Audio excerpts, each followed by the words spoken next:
내가 그리스도의 복음을 위하여 드로아의 이름에 주 안에서 문이 내게 열렸으되 내가 내 형제 디도를 만나지 못하므로 내 심령이 편하지 못하여 그들을 작별하고 마게도냐로 갔노라. 항상 우리를 그리스도 안에서 이기게 하시고 우리로 말미암아 각처에서 그리스도를 아는 냄새를 나타내시는 하나님께 감사하노라. 우리는 구원받는 자들에게나 망하는 자들에게나 하나님 앞에서 그리스도의 향기니 이 사람에게는 사망으로부터 사망에 이르는 냄새요 저 사람에게는 생명으로부터 생명에 이르는 냄새라.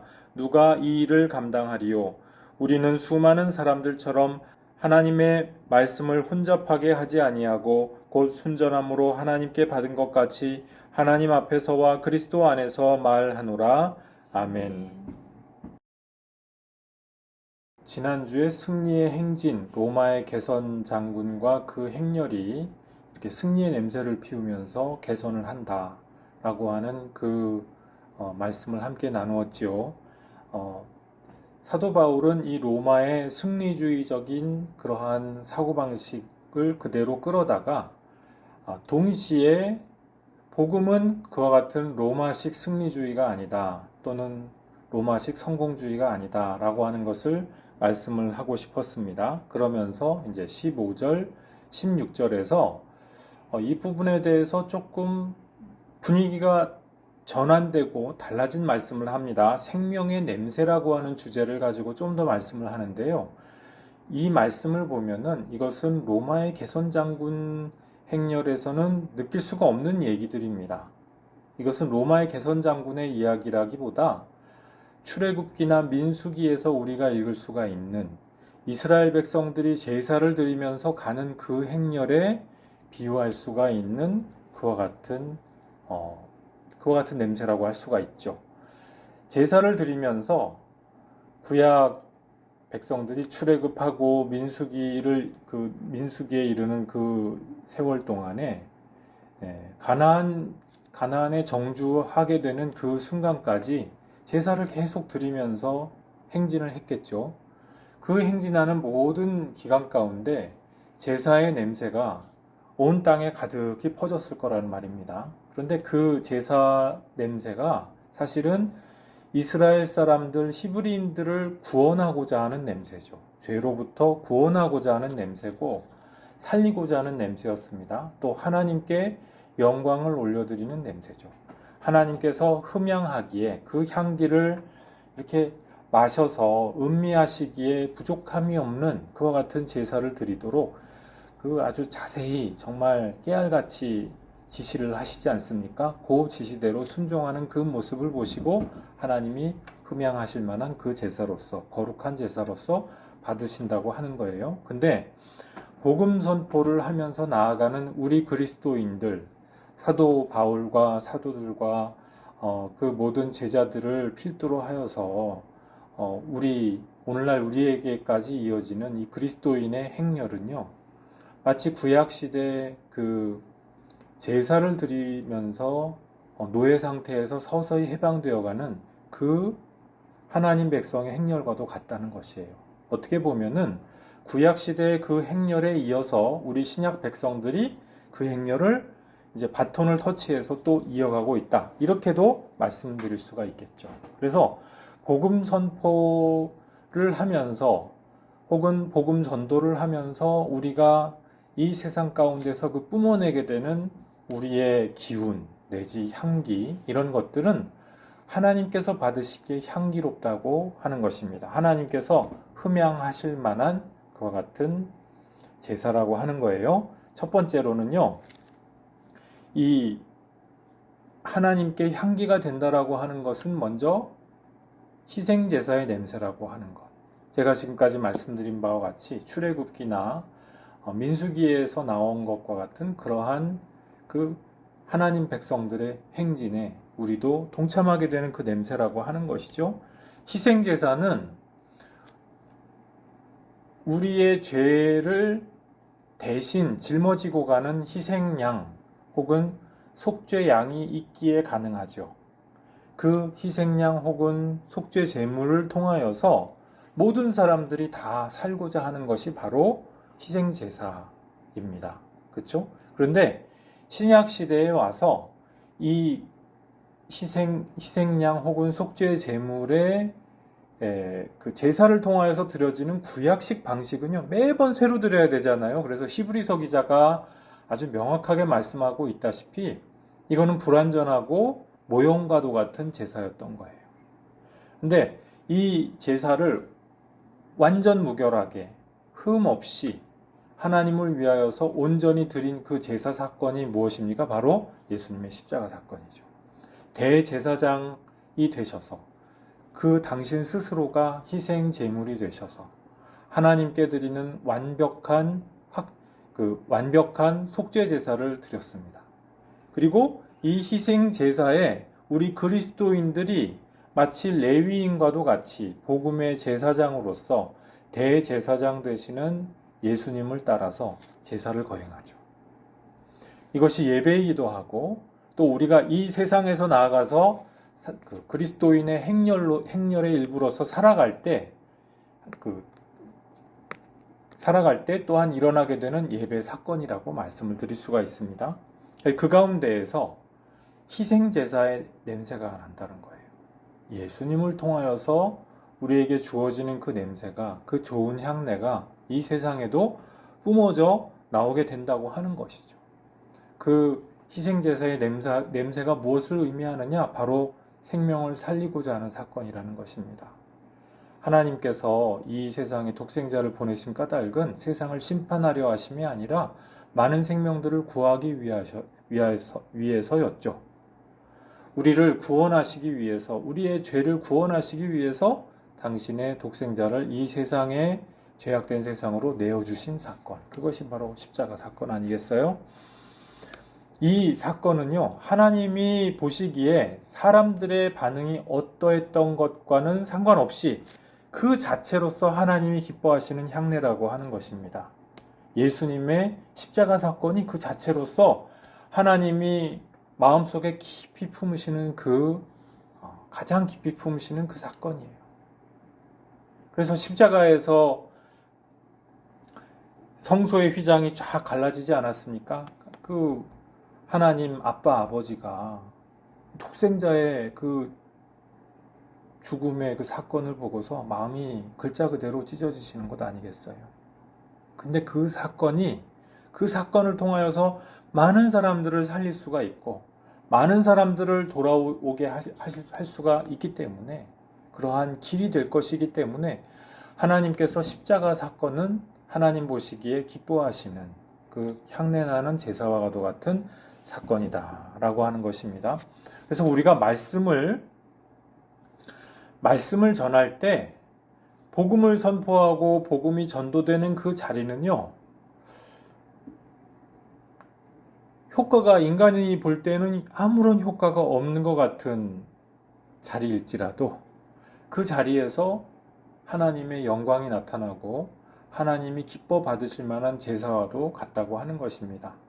사람의 숫자가 적고 그리고 응답이 적으면은, 반응이 적으면은 그것은 하나님 보시기에 별로인 것이냐? 아니라는 것이죠.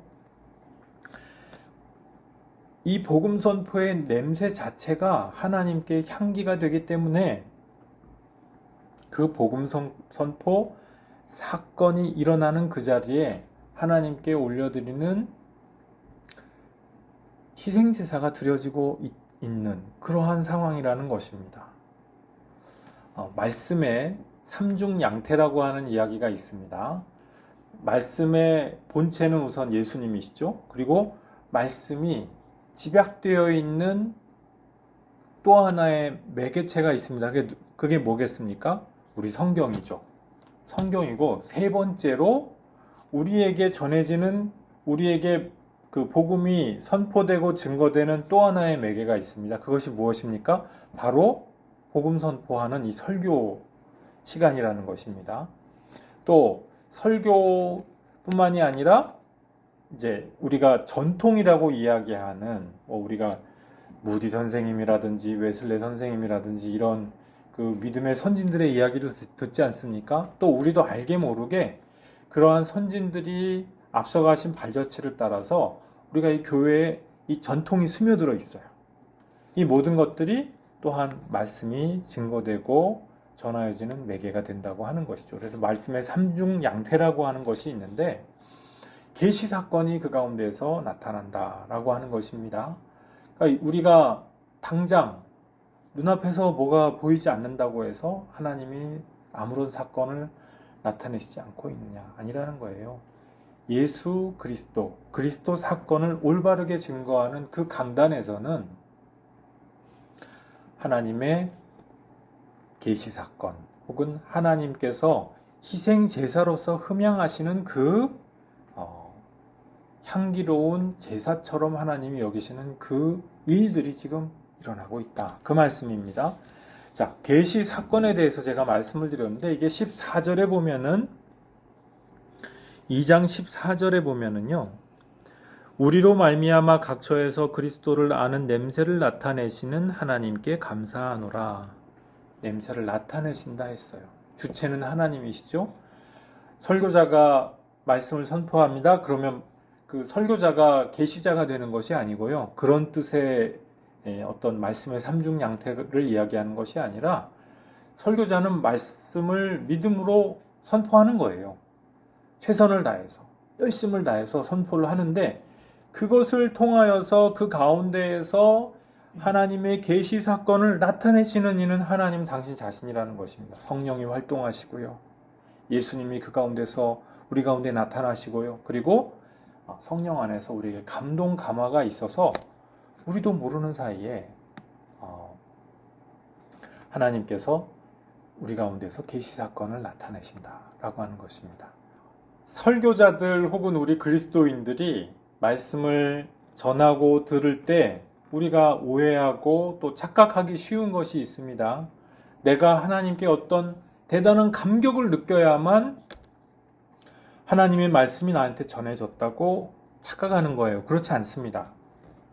하나님이 우리가 듣든지 아니 듣든지 그 자리에서 선포된 그 말씀이 그리스도 예수님의 그 복음과 온전히 일치하는 말씀이기만 하다면 그 자체로서 효력이 있는 거예요. 그 자체로서 살아 움직여서 활동하시는 능력과 권능이 있다는 거예요. 듣는 사람이 인정하든지 인정하지 아니하든지 그 권능의 사건이 일어나고 있다. 그 말씀입니다. 막 불바다람 여기서 쓰러지고 저기서 쓰러지고 그런 어떤 부흥 집회 현장에만 하나님의 말씀이 역사하느냐 천만의 말씀이라는 것입니다. 하나님의 말씀은 살아 운동력이 있잖아요. 우리가 그걸 믿는다는 것은 무엇을 의미하느냐? 우리가 볼 때 비록 우리 눈앞에 당장에 어떤 반응이 없는 것 같을지라도 하나님은 살아서 역사하시는 말씀으로써 우리에게 다가와 주신다고 하는 것입니다. 당장의 반응은 없는데 어느 날 지금 여기서 들었던 그 말씀이 문득 생각이 나게 된다고 하는 것입니다. 우리 인간 편에서 이렇게 재단하고 확정할 수 있는 것이 아니라 하나님이 직접 사용하셔서 계시 사건을 만들어 주신다라고 하는 것입니다. 그래서 우리가 복음을 전파하고 또 참각해야 하는 그 가운데에서 하나님이 그 활동하시는 그 계시 사건에 우리가 참여하게 된다면 우리는 그 가운데서 생명을 얻죠. 이 말씀 가운데서 향내를 얻고 느낄 수가 있죠. 근데 똑같은 향내인데 어떤 사람한테는 이것이 생명에 이르는 향내가 되지 못합니다. 십자가 사건의 그 복음이 증거되는데 이것이 어떤 사람한테 복음이 아니라 흉측한 얘기가 되어버려요. 이 왜 끔찍하게 사람 죽는 얘기를 하느냐 그러면서 처음 봤을 때 인상도 죽는 얘기고 마지막 얘기도 나는 십자가는 싫어하고 죽는 얘기로 끝나더라는 것입니다. 그래서 복음에 대하여서 거절하게 되는 사람, 결국 끝끝내 완강하게 거절하게 되면은 그 효력을 누릴 수가 없게 되는 것이죠. 그래서 사망에 이르고 어떤 사람은 생명에 이릅니다. 아니 사랑의 하나님인데 어떻게 어떤 사람은 생명으로 어떤 사람은 사망으로 그렇게 가도록 정하십니까? 너무 불공평하고 또 하나님이 좀 째째하지 않습니까? 아닙니다. 자기들이 안 믿었잖아요. 자기들이 안 받아들였잖아요. 자기들이 참여하지 않는 거잖아요. 어떤 건지 관심을 가지려고 해보지 않는 거잖아요. 이 계시 사건 앞에서 겸허하게 선한 양심을 가지고 겸허하게 내려놓고 계시 사건으로 다가가야죠. 사모하는 마음으로 더 가까이 나아가야죠. 그렇게 될 때 이 생명을 살리는 그 희생제사의 냄새가 풍겨오고 그것으로 말미암아 영혼이 영육 간에 소성되는 살아나게 되는 그 역사가 나타나게 된다고 하는 것입니다. 자, 복음 선포의 이 사건이 이처럼 대단한 사건입니다. 이것은 계시 사건이에요. 이것을 누가 감당하겠냐는 것입니다. 그래서 16절 하반절에서 17절 말씀해 보니까 누가 이 일을 감당하리요 하고 이제 사도 바울이 거기에 대해서 답을 제시하고 있습니다. 간단하게 살펴보겠습니다. 누가 이 일을 감당할 수 있겠습니까?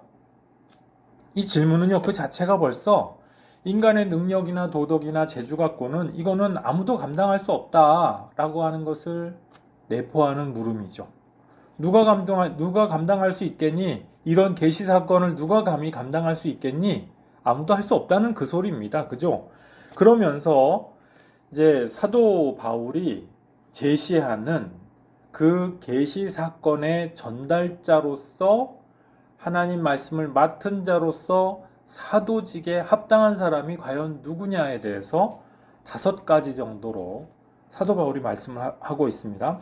한마디로 말씀드려서 하나님 말씀을 혼잡하게 하지 않는 사람, 이 사람이 말씀을 전달하는 사람으로서 합당하다는 것입니다. 우리 고린도 전서에서 사도 바울이 나는 정말 자격이 없는 사람이다. 나는 모든 사람보다 더욱더 자격이 없다. 나는 죄인의 괴수와도 같은 사람인데 나는 자격이 없고 너무나도 합당치 못하다. 스스로 고백을 합니다.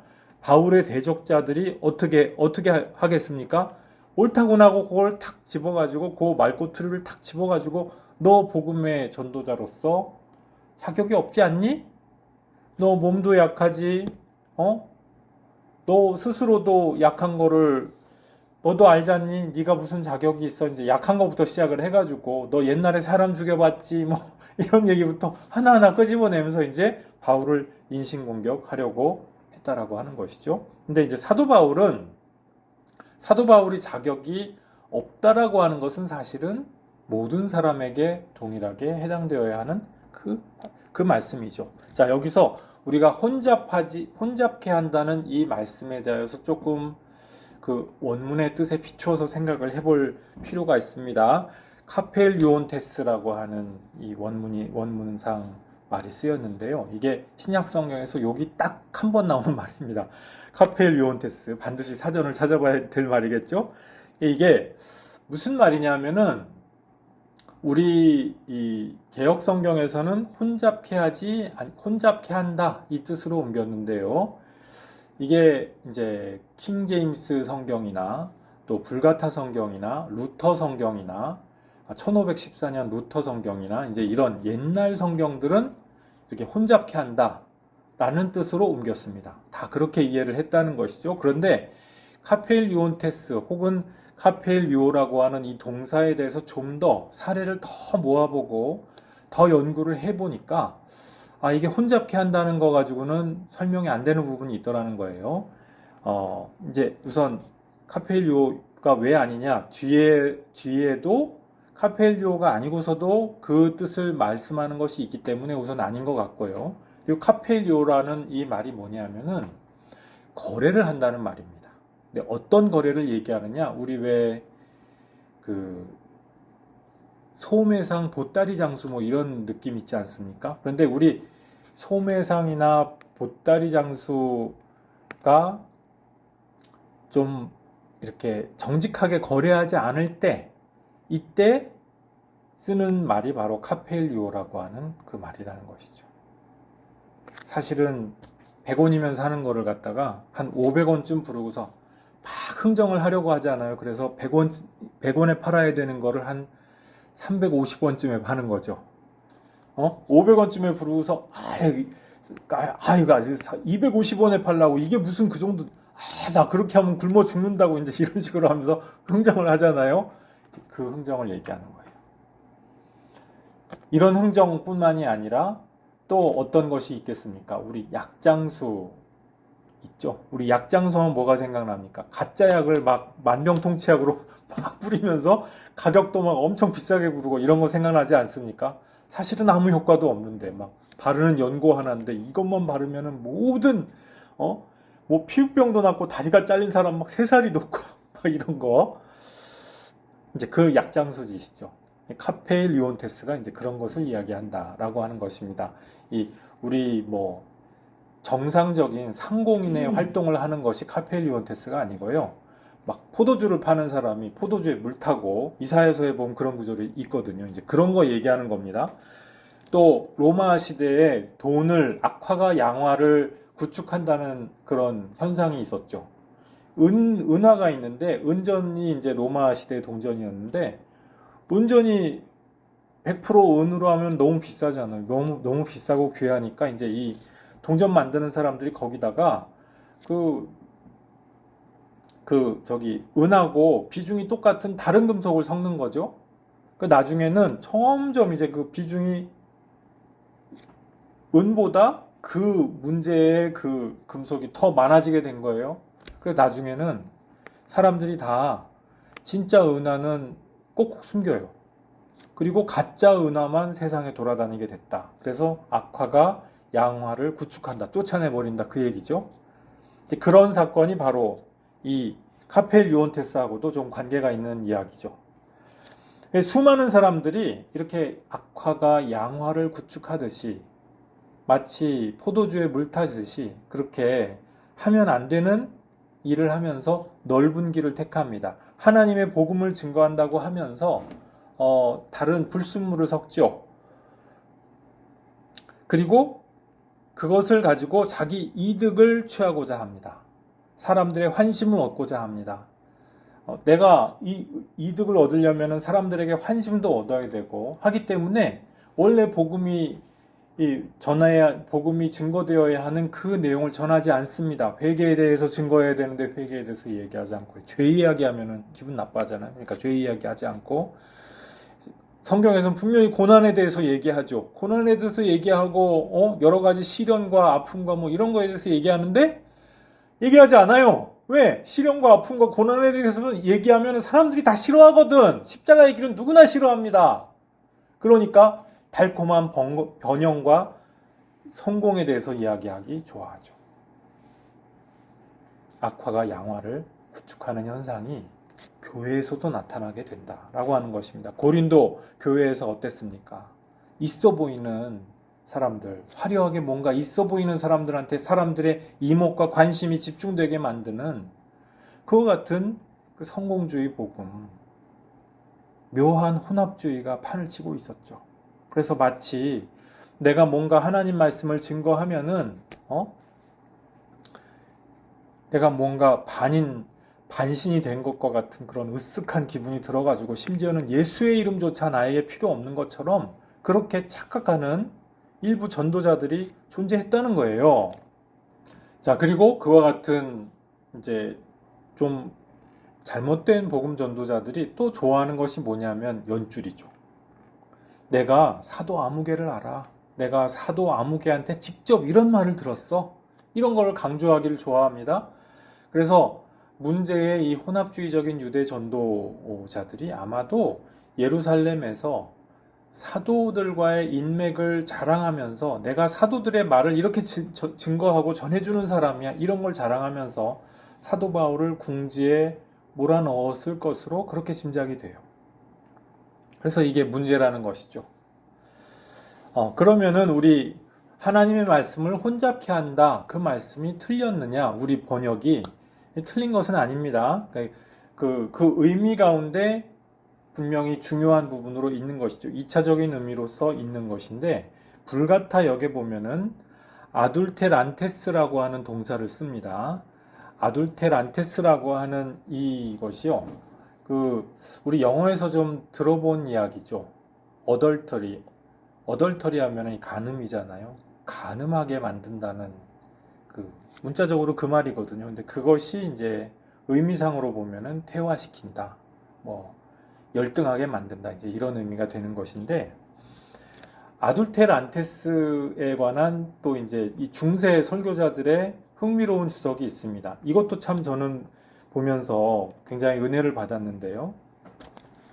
어떤 익명의 중세 설교자의 그 주석이었어요. 엄밀하게 얘기하면 이게 맞는 얘기는 아닐 것 같아요. 그렇지만 굉장히 의미가 있는, 성경 전체 맥락에 비추어 볼 때 분명히 정당한 그 묵상이고 또 훌륭한 묵상이었다고 생각이 되는데요. 교회 공동체를 사도 바울은 그리스도께 순결한 신부로서 데려가고자 한다는 거예요. 복음을 통하여서.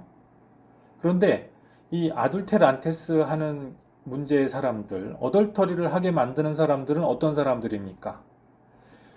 교회 회중들로 하여금 어덜터리, 간음을 저지르게 하는 사람은 도대체 어떤 사람들입니까? 예수님, 그리스도이시고 십자가에 달리시고 부활하신 그 고난과 영광의 예수님이 아니라 다른 어떤 예수를 전파하는 사람들이다 라고 하는 것입니다. 실제로 사도 바울이 뒤에 가면은 다른 예수, 다른 영을 말하는 그런 사람들에 대해서 통렬하게 비판하면서 어떻게 이런 사람들에 대해서 받아들일 수가 있느냐, 내가 날마다 눈물을 흘린다. 그 사람들과 그 사람들의 말을 받아들이는 그 사람들 때문에 내가 날마다 눈물을 흘리노라, 이렇게 탄식하는 장면이 뒤에 나오거든요. 그래서 우리가 하나님의 말씀을 혼잡케 하지 아니하고 그것을 가지고 이익으로 흥정하듯이 말씀을 전하지 아니하고, 이런 것이야말로 사도로서, 말씀 선포하는 설교자로서 가장 중요한 덕목이라고 말씀을 한다는 것이죠. 두 번째로서 무엇이 있습니까? 순전한 거예요. 다른 것을 섞지 않는다는 것입니다. 뭐 자기 지식이라든지 자기 자랑이라든지 자기 철학이라든지 내 자기중심적인 그 어떠한 것이 됐든지 내가 자꾸 이렇게 앞서서 뭔가를 하려고 하고 내가 유창하고 화려하고 유려한 설교를 해서 사람들한테 관심과 이목의 집중을 받고 싶은 그와 같은 욕구가 있다면 이것은 순전하지가 못하죠. 그 태도에 있어서나 내용에 있어서나 바로 그것을 이야기하고 있고요. 세 번째로서 이 올바른 복음 선포는 하나님의 계시 사건에만 기원을 두어야 한다고 하는 것입니다. 그 기원이 내 생각이나 내 지식이나 내 뛰어남이어서는 곤란하다고 하는 것이죠. 내 학벌도 아니고요. 내 어떤 무슨 능력도 아니고 하나님의 계시 사건이야말로 올바른 복음 선포가 이루어지게 되는 필요 충분한 조건이라고 하는 거예요. 예수님의 십자가 사건을 말하지 않는 그 어떠한 설교도 가짜라고 말씀드릴 수가 있어요. 왜 그렇습니까? 하나님의 계시 사건, 하나님으로부터 온 그 말씀만이 진정한 복음이 되기 때문에 그렇습니다. 특별히 하나님으로부터 왔다는 것이 무엇을 이야기합니까? 내가 기도했는데 갑자기 하나님의 말씀이 나한테 딱 꽂히면서 내 귀에 속삭이듯이 뭐가 들리는데,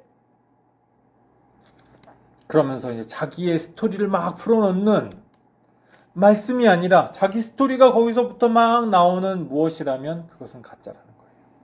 하나님의 말씀만이 하나님의 계시 사건의 기원이 될 수가 있다 라고 하는 것이죠. 예수님을 말씀하고 있는 바로 그것만이. 직통계시 우리가 좋아하기 쉬운데요. 직통계시는 거짓말일 가능성이 매우 높죠. 자기가 생각했거나 다른 영이 속삭이거나, 그런데 우리가 다른 영들이 이야기하는 소위 복음이라는 것들을 너무도 덥석덥석 쉽게 테스트해보지 않고 검증해보지 않고 받아들이게 되기가 쉽다는 것입니다. 그러지 말라는 것이죠. 그래서는 안 된다고 하는 것입니다. 그리고 네 번째로 하나님 앞에서 복음을 증거해야 한다는 것입니다. 코람데오, 우리 라틴어로서 이 종교개혁자들이 애용했던 구호이기도 하죠. 하나님의 말씀을 철저하게 철두철미하게 연구하고 그리고 주석합니다. 선포합니다. 근데 그것을 내 지식으로, 내 자랑으로, 내 대단함으로 하는 것이 아니라 하나님 앞에서, 하나님의 심판대 앞에서 한다라고 하는 그 투철함과 치열한 의식을 가지고 종교개혁자들이 강단에 섰어요. 저는 설교자로서 제가 언제나 모델로 생각하는 설교자가 누구냐면은 장칼뱅 선생입니다. 장칼뱅 선생이 54세를 일기로 세상에서 떠났어요. 제가 지금 52인데요. 54세를 일기로 세상을 떠나셨어요. 별세하셨는데 이분이 그 성경 대부분을 주석하거나 강해 설교를 하셨습니다. 그래서 이제 저는 칼뱅 주석을 즐겨 항상 보고 이 주석할 때 확인해 보고 칼뱅 선생이 뭐라고 말씀하셨나 확인해 보기를 즐겨 하는데 제가 보면서 늘 깜짝 놀라고 은혜를 받는 부분이 있어요. 뭐냐 하면은요.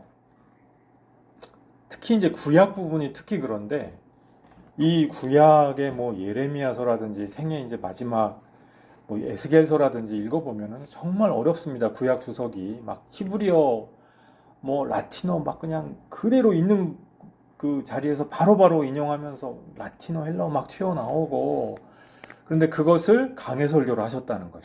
회중들을 앞에서 히브리어, 헬라어, 라틴어를 다 이야기하면서 문법적인 사항 이야기하고요. 뭐 뉘앙스를 얘기하고 뭐 야 이거를 지금 히브리어, 헬라어, 라틴어를 배운 나도 알아듣기가 쉽지 않은데 이거를 회중들이 어떻게 알아들었을까? 못 알아들었겠죠. 그런데 칼뱅 선생은 그럼에도 불구하고 믿음으로 선포를 하는 분이었어요. 저는 여기에 언제나 큰 도전을 받습니다. 그러니까 사도 바울이 그랬던 것처럼 말씀에 관해서 칼뱅 선생은 타협하지 않았던 거예요. 하나님 앞에서 심판대 앞에서 내가 이것을 잘못 전하면은 하나님께 책망 들을 거야. 듣든지 아니 듣든지 나는 무조건 선포해야 되라고 하는 강렬한 의식이 있었다는 것이죠. 그래서 저는 이 칼뱅 선생의 코람데오 의식을 항상 마음에 새기면서 설교 준비를 하고 그리고 좀 어렵다 싶을 때에도 듣든지 아니 듣든지 어느 때는 다 조실 때도 있어요. 근데 그래도 증거합니다. 특히 이제 삼위일체 설교할 때 아무도 못 알아듣는 것 같을 때에도 열심으로 증거합니다. 왜? 코람데오 하나님 앞에서 하나님의 심판대 앞에서 이 말씀이 들려지고 있다라고 생각을 하고 그러한 두려움과 떨림으로 이 말씀을 받아들여서 전달하는 입장이라고 믿고 있기 때문에 그렇습니다.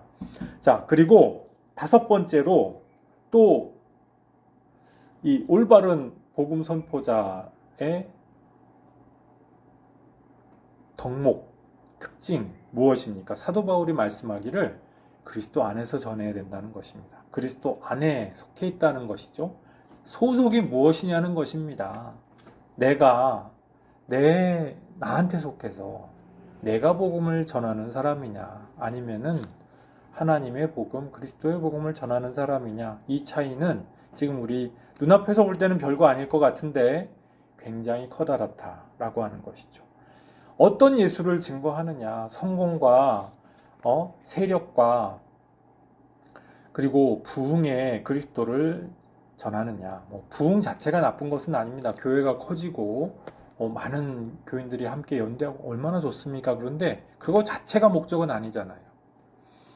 십자가와 부활의 그리스도를 온전하게 증거하지 아니하고 하나님의 심판과 재림과 예수님의 재림과 이 모든 복음의 핵심적인 사실을 똑바로 증거하지 않는데 부흥이 일어났다. 이거는 두려운 거죠. 그렇지 않겠습니까? 하나님께 향기로운 제사가 아닌데 부흥이 일어났다. 무서운 일이죠. 하나님의 심판대 앞에서 얼마나 책망을 듣겠습니까? 그래서 우리 소속을 분명히 해야 된다는 거예요. 내가 누구에게 속했느냐? 특정한 어떤 유명한 교회에 속한 사람이냐? 특정한 유명 설교자의 팬으로서 내가 있는 사람이냐? 아니면 오로지 성경 때문에 성경에 증거되어 있는 그 사도적인 복음 때문에 내가 이 자리에 있는 사람이냐? 이 차이는 아주 크다고 하다는 것이에요. 내가 그리스도 안에서 복음을 증거하고 복음을 받아들이는 사람이냐. 바로 이와 같은 사람. 하나님의 계시 사건, 십자가와 부활의 그 예수님 붙들고 하나님 앞에서 그리스도께 속한 사람으로서 말씀에 대해서 타협하지 아니하고 순전한 그 믿음을 끝까지 견지하시는 주님의 복된 성도들 모두 되시기를 주님의 이름으로 축복합니다. 기도하시겠습니다. 아버지 하나님 감사합니다. 우리를 주님의 은혜와 능력 가운데에서 주님의 자녀 되게 하시고 또한 그리스도의 제자로서 영광되게 불러주신 것 감사합니다. 아버지 하나님, 우리가 하나님의 계시 사건, 그리스도 예수의 십자가와 부활 사건을 붙들고 이 자리에 나왔습니다. 다른 그 무엇도 우리가 이 자리에 있는 그 이유가 되지 못하는 것을 우리가 다시 한번 확인합니다. 이 세상에서 사람들이 듣든지 아니 듣든지 때를 만나든지 만나지 못하든지 오로지 주님만이 영광 받으시고 주님께서 우리의 복음 선포와 또한 우리의 믿음을 통하여서 향기로운 제사로서 향기로운 제사의 냄새로서 받아들여 주시고 또한 인정하여 주시는 오로지 그것을 바라봅니다.